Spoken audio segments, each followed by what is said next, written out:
ኢትዮጵያ በተፈጥሮ ጸጋና ሀገር ምንም እንደሌላት ሆና እስካሁን ቆይታለች። አሁን ከለውጥ በኋላ መንግስታችን የማይኒንግ ሴክተር ከፍተኛ ትኩረት ከሚገባቸው ሴክተሮች አንዱ ነው በማለት በሁሉም መስክ ከፍተኛ እንቅስቃሴ ተጀምሯል።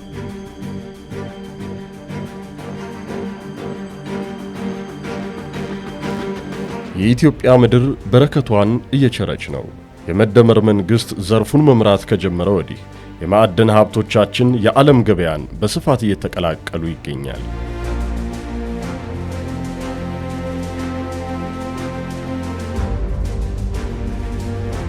ዛሬ ማዕድኖቻችን የኢኮኖሚያችን የውጭ ምንዛሬ ማማዎች ሆነዋል።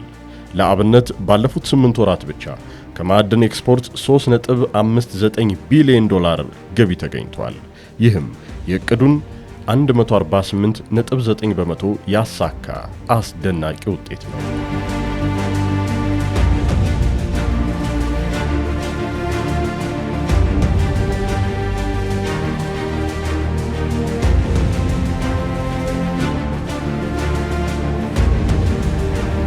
በተለይ ባለፉት የለውጥ መንግስት ከመጣ ጀምሮ ይሄ ዘርፍ በጣም ከፍተኛ ትኩረት የተሰጠው ነው። ኢኮኖሚም አንዱ ምሰሶ ነው።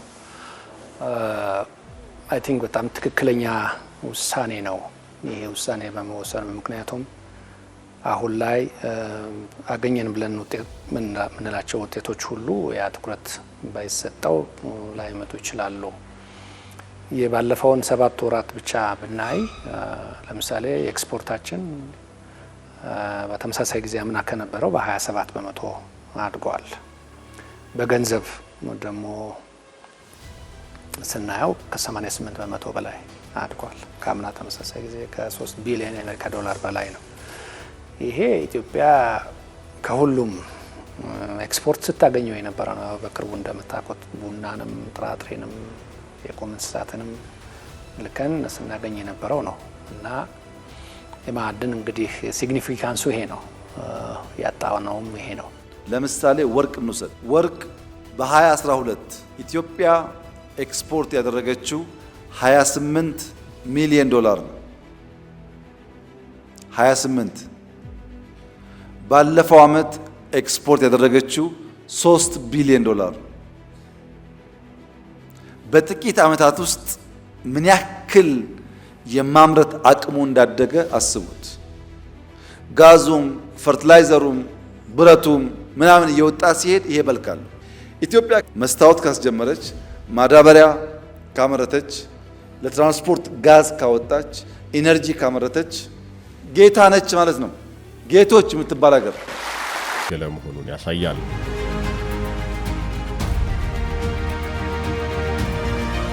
ለምሳሌ ሲሚንቶን በሀገር ሙሉ ለሙሉ መተካት። ሲሚንቶን አንድ ወቅት ኢምፖርት ስናደርግ ነበር። ድንጋይ ከሰልን በሀገር መተካት፣ ሴራሚክና ማርብልን በሀገር መተካት፣ ነዳጅን በሀገር መተካት፣ ማዳበሪያን በሀገር መተካት፣ ብረትን በሀገር እና በምግብ ራስን መቻል። ይሄ ነው ሶቨሪን የሚያስብለው ሀገር። እነዚህን መተካት ከኤክስፖርት በላይ በጣም ጠቃሚ ነው እና የምንሰራው ኤክስፖርቱ ላይ ብቻ ሳይሆን ኢምፖርቱን መተካትም ወሳኝ ነው። ከዚያ አኳያ በእነዚህም ላይ በጣም ትልልቅ ስራዎች ተጀምረዋል፣ የተሳኩም አሉ። ሲሚንቶ ላይም እንደዚሁ ከአምናው ተመሳሳይ ጊዜ ከ31 በመቶ በላይ ነው ጭማሪ ምርት ያለው።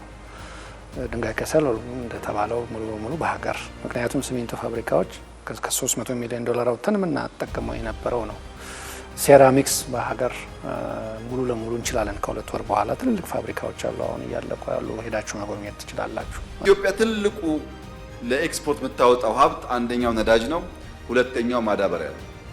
እነዚህ ሁለቱን ከተካች ከፍተኛ ሀብት ሴፍ ታደርጋለች ማለት ለልማት። ሁለተኛ ጋዙ ነው ለማዳበሪያ ግብአት የሚሆነው። ጋዙ ለኢነርጂ ግብአት ይሆናል። ሎጂስቲክስ ላይ የምግብ ዋጋ መጨመር አንዱ ምክንያት ትራንስፖርት ነው። የትራንስፖርት ዋጋ መቀነስ ከቻል በከፍተኛ ደረጃ የምግብ ዋጋ ኢንፍሌሽን ላይም ኢምፓክት ይኖረዋል።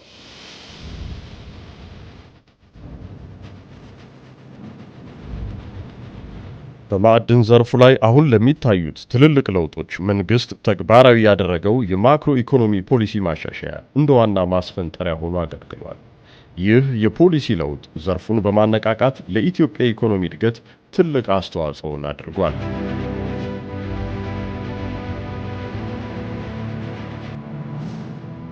ማዕድን ሚኒስቴር በዘርፉ ለተሰማሩትም ሆነ ለአዳዲስ ባለሀብቶች የተለያዩ ድጋፎችን እያደረገ ይገኛል። ሚኒስቴሩ የማዕድን ሀብቱ የሚገኝባቸውን ቦታዎች ለባለሀብቶች በግልጽ በማሳወቅና አዳዲስ አሰራሮችን በመዘርጋት ብዙዎች በዘርፉ እንዲሰማሩ ምቹ ሁኔታዎችን እየፈጠረ ነው። ይህ በቅንጅት የሚከናወን ስራ ኢትዮጵያን ወደ አዲስ የብልጽግና ምዕራፍ እያሸጋገራት ነው። የምድራችን በረከት የትጋታችን ውጤት ሆኖ ሀገራዊ ሉዓላዊነታችንን እንደሚያጸናም ተስፋ ተጥሎበታል። ሳንጠቀምበት ከነበረ ሀብት ውስጥ ፈልቀን አውጥተን የኢትዮጵያን ብልጽግና ለማረጋገጥ አንድ ብሎኬት ይሆናል ማለት። ብዝሃ ዘርፍ ኢኮኖሚ ነው የምንከተለው። በአንድ ሲንጉላር ሴክተር ላይ ያተኮረ ኢኮኖሚ ለኢትዮጵያ ያዋጣም ስንል አንዱ የመረጥነው ማይኒንግ ነው። በዘንድሮ ኤክስፖርት ታይቷል።